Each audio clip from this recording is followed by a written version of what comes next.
Olá a todos, bem-vindos a mais um vídeo de resolução de exercícios da ONC. Dessa vez vou resolver um exercício de Química que caiu na prova de 2019, no nível A, que é a prova do nono ano. Essa questão que está aí na tela para vocês pausarem e darem uma olhada. Bom, basicamente para essa questão a gente vai ter que saber alguns conceitos básicos sobre átomos na química. Por exemplo, que a massa de um átomo é igual ao número atômico, ou seja, o número de prótons, mais o número de nêutrons, que é equivalente a dizer que a massa está acumulada no núcleo do átomo. E outra concepção que a gente tem que ter também é que um átomo neutro vai ter o número de prótons igual ao número de elétrons. Lembrando, um átomo neutro. Para íons, a gente vai ter que somar elétrons ou subtrair elétrons de acordo com a carga.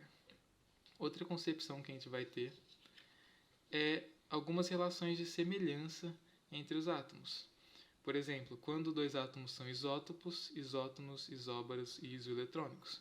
A minha dica para lembrar esses conceitos é saber que esse prefixo iso significa igual, ou seja, os isótopos vão ter o mesmo número atômico, mas massas diferentes.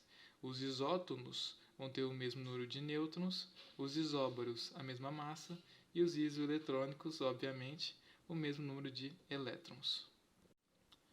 Partindo agora para a nossa resolução, o enunciado nos pede para assinalar a alternativa incorreta.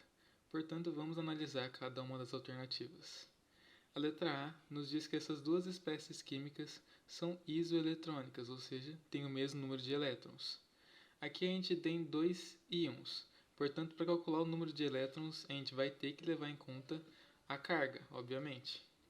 Primeiramente, a gente começa como se fosse uma espécie neutra mesmo. O molibdênio tem número atômico 42, então a gente pega o 42.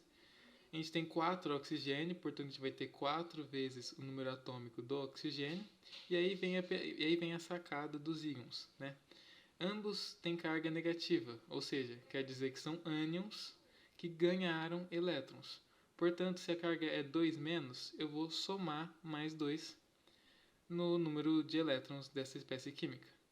Seguindo esse raciocínio para ambos os íons, a gente vai chegar em 76 elétrons, portanto, essas espécies são sim isoeletrônicas.